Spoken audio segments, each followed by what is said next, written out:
Imagine rows of slender silver-green leafed trees swaying gracefully in the breeze, releasing a subtle aroma that invigorates the senses, the true definition of a well-managed eucalyptus plantation, where each tree is strategically positioned to maximize both growth and efficiency.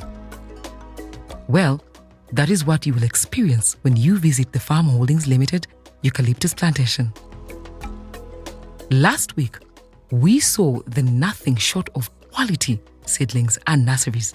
The species that we have for eucalyptus, they are known as GU7 and GU8. Yes. This is a very robust crop. Yes. It's high yielding and quickly matures. You usually get market weight within 5 years to 6 years, and it's ready to go to the market. Yeah. Well, that's impressive. And extremely good quality. Today, we are introduced to the plantations. Now, this is the in thing. Everybody is interested in planting GUs, GU7, GU8. Yes. This is a highly quality tree. Good quality, it Yes. takes a shorter time to Yes, mature, exactly. and all that stuff. Exactly. There are no challenges that come with this. No challenges at all. This is a fantastic tree. So it's as easy as it comes. All you need to do is to make sure that you get the right place to get the right quality seedling.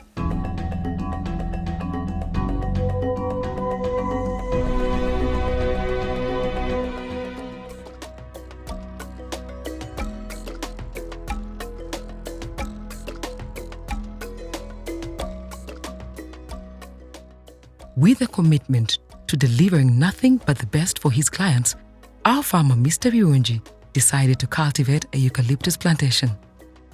Experimenting with both Eucalyptus grandis and the GU7 and 8 varieties, seeking to find the optimal choice for his plantation. What you see here are the seedlings that we make.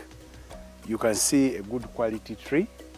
These are known as GU7 and GU8 seedlings of eucalyptus. They're very good. But basically what inspired us to do this is, one, we wanted to provide good quality seedlings Yes. for farmers and the tree lovers. But at the same time, we are providing something that can preserve nature. I see something a little bit different. These are two different species. Yes, these are two different species. This is GU7 and GU8. Yeah. Then on the other side is known as Eucalyptus grandis. Yes. The verdict is clear, as the GU varieties boast of a healthier, more uniform and rapid growth. While comparing the two in detail, Mr. Birungi highlights the significant advantages of the GU7 and GU8 varieties. Now, Eucalyptus grandis is not as good quality as this one. Whereas this one grows in a uniform state, and survival rate is very good. Yes. It is also self-pruning. As you can see, it is straight. Grandis doesn't have those qualities. Grandis has a lot of branching. It doesn't do self-pruning, and survival rate is not good. That's why you have lack of uniformity also. Yes. Some are big, some are small. Yes. And gestation period for grandis is 9 years and beyond. It goes between 9 years to 13 years. And this one, by 5 years, you already have market weight. How old are these right now? These ones are 2 years and 10 months. And the others? And the other ones are 9 years. So you can see the difference. By the time this gets to 9 years, I would say it would be very, very, very big, to be overweight. It's quite significant. Yeah. So you can harvest these at 5 years? Yes. Whereas Before these you wait harvest, a little bit longer. Yeah, that one takes twice the age of this one. And we have those because they must have a purpose or something. Yes, those ones are good for timber. They are good for timber. They are good for firewood. Yes. People use them to do building. It's just because that the quality is a little bit less compared to this. To this. So we have more people leaning towards these. Yes. Now. Now this is the in thing. Everybody is interested in planting GUs, GU7, GU8. Yes. This is a highly quality tree. Good quality. It Yes. takes a shorter time to Yes. mature. Exactly. And all that stuff. Exactly. There are no challenges that come with this. No challenges at all. This is a fantastic tree. It's as easy as it comes. Oh yeah, oh yeah. You get it. All you need to do is to make sure that you get the right place to get the right quality seedling. For GUs, GU7 and GU8, about almost 90% of this country, you can plant them. Yeah, they are a fantastic seed. They don't have problems growing almost anywhere in this country. So I would encourage anybody from any part of Uganda to grow this tree. How come this? Why were people going for that instead? Is this a new species? Is it? Okay, yes, this is a relatively new species, but at the same time, the cost of the seedling. Production of this seedling takes a little bit of cost compared to the other one. That's why the other one you do seeds themselves, and this one we do shoots. You do shoots from a mother garden. Yes. But the cost of a seedling of Grandies is between 150 to 300 shillings, whereas the cost of a GU seedling is 800 shillings. I can see. Yeah, it's so there's a difference in cost. The price. Yeah, and the difference in cost is caused because of high production costs. Yes. Yeah. Yeah, I understand. Yeah. I understand. Once planted, each sapling is nurtured with utmost care, utilizing advanced agronomic practices to maximize productivity while minimizing environmental impact. So there is the assumption that the eucalyptus trees are very bad for the environment. What's your take on that? I have heard about that, but as you say quite clearly, it is an assumption. Most people don't have enough knowledge about trees. Yeah. But eucalyptus, like any other plant, it uses resources from the soil. Of course. Now, when it uses resources from the soil, it also depletes some of the minerals. But studies have been done on different types of eucalyptus, and it has been discovered that, like any other plant, they consume soil minerals in the same manner. But good enough for this particular type of eucalyptus, GU7 and GU8, it gives down a lot of biomass. And when it gives down a lot of biomass, the biomass goes back to regenerate the soil. And the assumption that it depletes soil minerals is not really true. Yes. It's not really true. It's just like any other plant. It's simply taking what it should take. What it should take. Mr. Birungi is clear that the eucalyptus plantation here serves as a haven for biodiversity, providing habitat for diverse flora and fauna. Its dense foliage stabilizes soil, mitigating erosion and safeguarding fragile ecosystems, contrary to belief. What we do here is we do agroforestry. Yes. And we encourage a lot of conservation practices on the farm, because we believe in what we call circular or eco-agriculture. Agriculture which takes into account the preservation of biodiversity. Yeah. It is regenerative in nature. There is something that you gain from trees. When the trees are there, they act as windbreakers. They preserve the environment. You can use them for grazing animals. Very good and important uses on the farm. Yes. You can see there is a little bit of microenvironment here, which is a result of the trees and the forest. Yes. Yeah. You're doing something exceptional here. Thank you. We also find out that the plantations are for commercial and demonstration purposes, as they sell and also add value in building poles and timber, with all the houses on the farm having been built using the wood from the trees. These are for commercial purposes. Yes. Yeah, for any farmer. If you have trees, at an appropriate time, maybe you need to sell it, you can sell it. Yeah. Or you can decide to do timber, or you can decide to use it for building. Yes. Yeah, because trees and wood have a lot of uses in Uganda today. That is very true. Yeah. That is very true. True. But when you cut one, you plant two. True. That's very important. That's why we encourage people to plant forests. It's imperative that they do. Yeah. We did notice the place is a lot cooler because of the trees. Mesmerized yet by the eucalyptus plantation? Wait till you get your mind blown in the coffee plantation, shortly after the commercial break.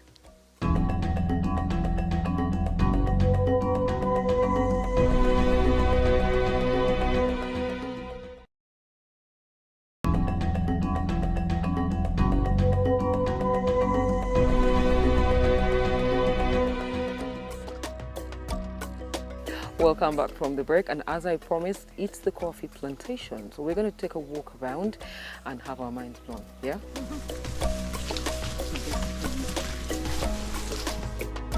Mr. Birungi's commitment to excellence doesn't end with the eucalyptus plantation. Across over 10 acres of land, a coffee plantation thrives under his care. Yeah.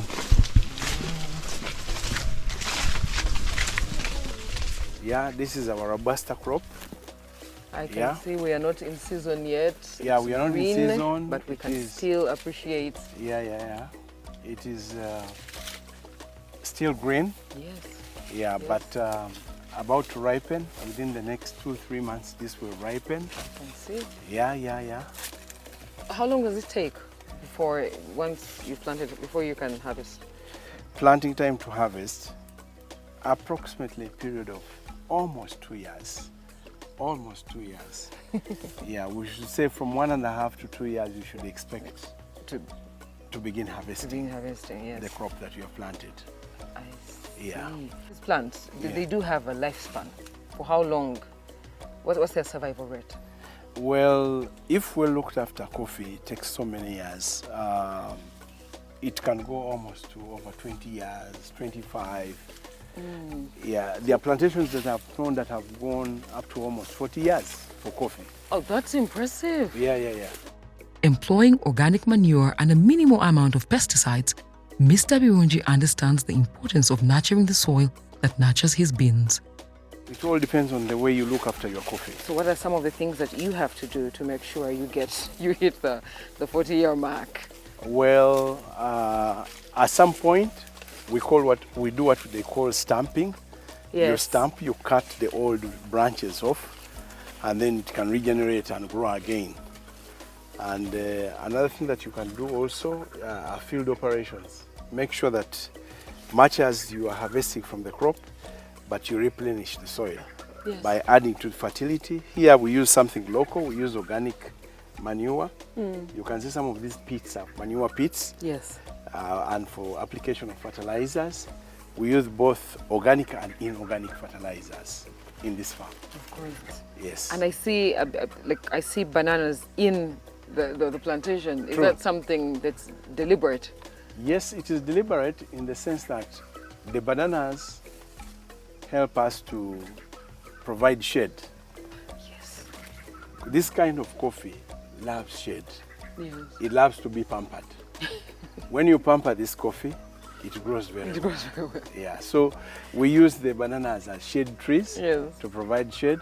And when we cut them, the stumps that remain, we cut them in pieces, they provide manure. Oh, Back to the soil. Yes. It's more like a cycle. It is a cycle. Yeah, isn't it? sure. Looking ahead, Mr. Birungi aims to transition towards organic pesticides, prioritizing 100% chemical-free produce, sustainability, and environmental protection. Some of the pests that we get here, we have the common twig borer, which affects the twigs. Yes.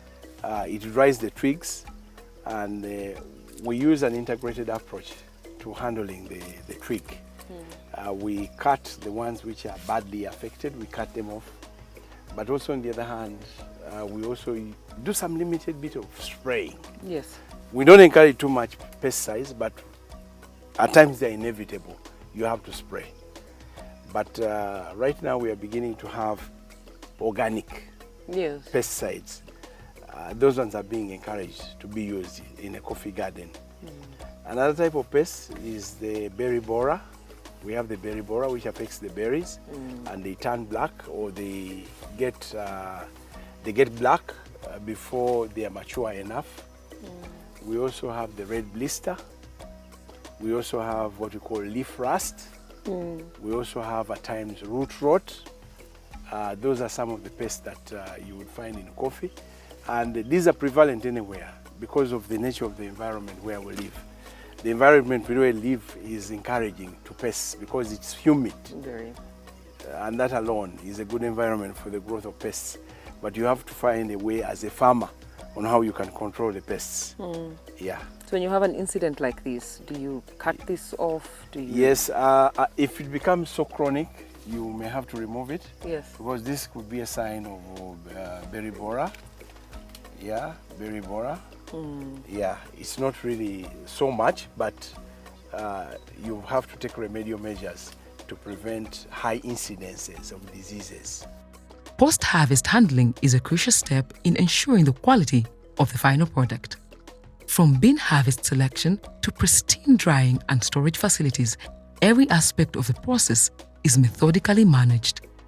When you get to harvesting of the crop, in the past people used to harvest both the green and the ripe berries. But the green berries don't give you a good quality coffee. If you want a good quality coffee, you should only harvest the berries that are ready to be harvested. And the berries that are ready to be harvested are the red cherry. Yes. We train our people and our workers how to harvest the berries.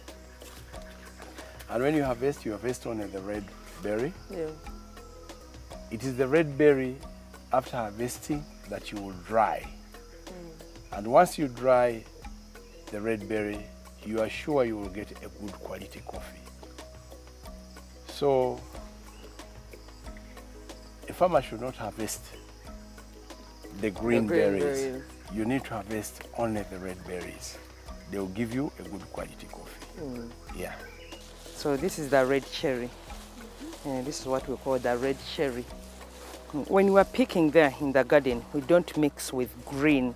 It has to be red for quality purposes. When you pick and mix green with red, the coffee doesn't come out well.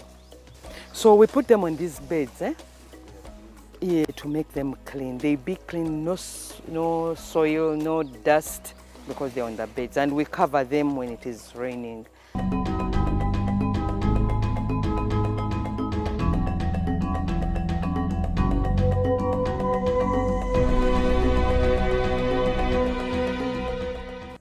So after we harvest, Yes. of course there is the big question of value addition. True. What's your take on it? Value addition is very important. One, from the income point of view, the moment you do the harvesting and you complete that process, then you go to the post-harvest handling, which is the drying. You should dry your coffee quite well, to a good degree, such that when you take it for hulling, you get the best product. You can shake it. It makes a sound when it's ready. Yes.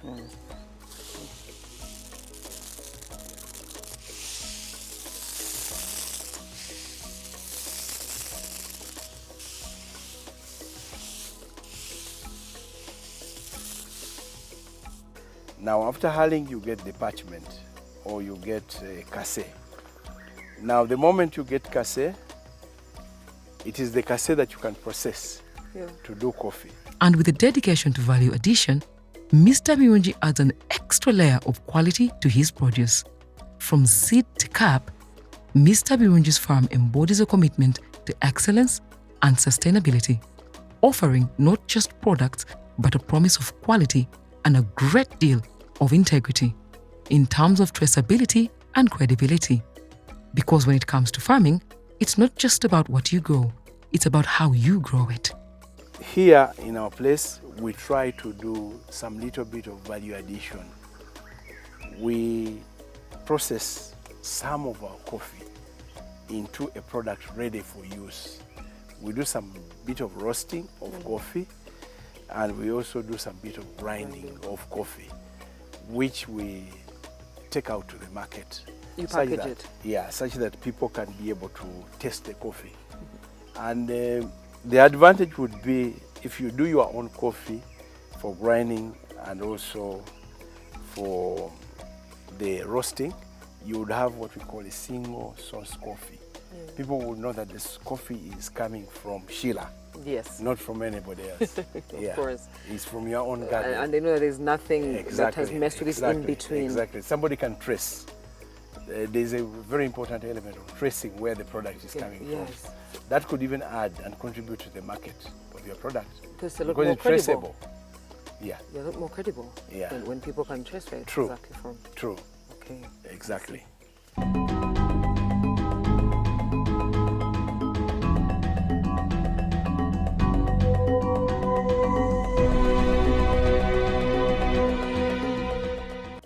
If we have learned anything, it is that for great yield, quality seedlings are paramount.